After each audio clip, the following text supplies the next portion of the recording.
The Wayne County Arts Alliance held its 17th annual Artists Studio Tour this July.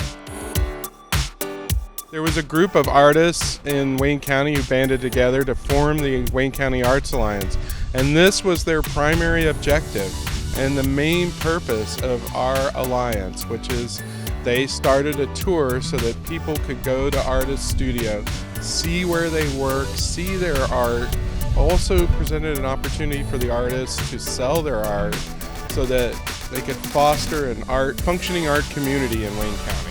We do a lot of other things now, but this is the center anchor of what the Arts Alliance is to do this big event every year.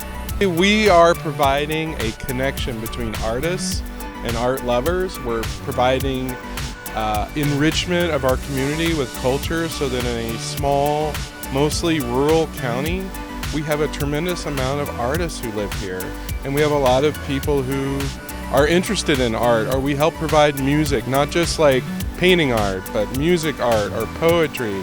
Every form of art and culture we're trying to encourage, and this is providing a richer environment for everyone who lives here.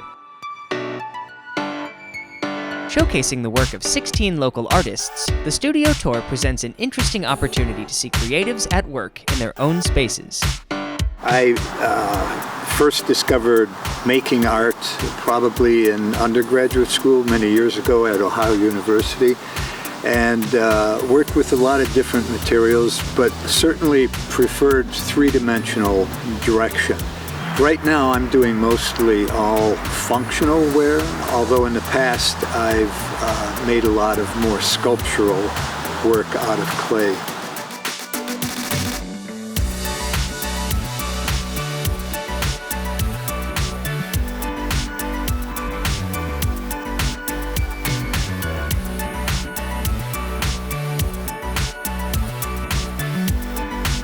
This is where I create a lot of my paintings, and I also draw and paint on site. A lot of them begin as on-location studies and then are developed in the studio.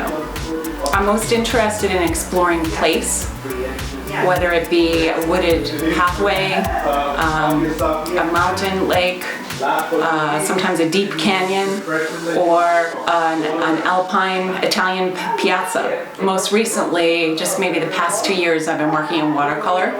I really like the kind of chance element in watercolor. Most of the work on site, I work in oil, and I also work in gouache.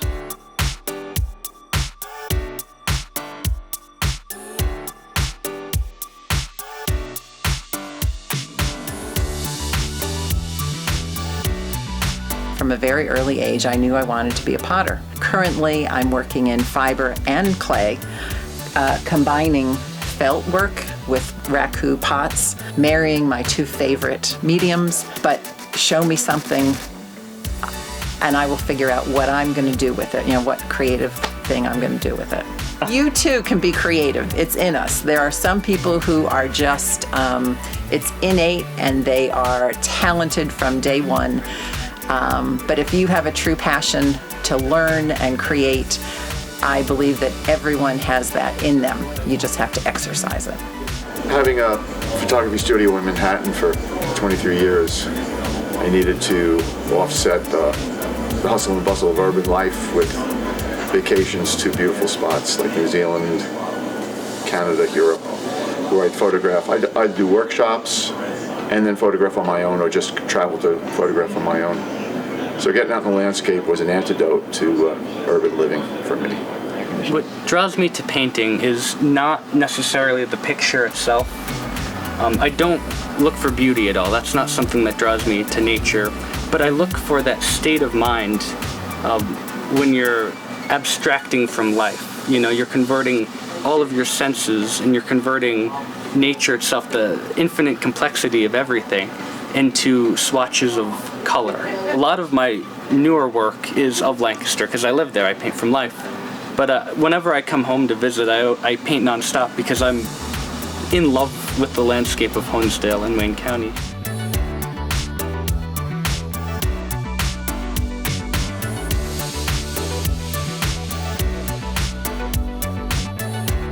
We when you look around, I've had a few people say to me, how many people are showing here? And I have to tell them that I do have a lot of different interests, so I do a lot of different things. And I had to get over thinking that that was a personality flaw. Now I just go with it. I use materials from the garden in some of my other artwork, such as my handmade paper, which I'm embedding flowers and leaves and moss and lichen and so forth into. Another interest I have is casting, and I've done quite a bit of mold building so that I have castings of other things from the garden, such as ginkgo leaves.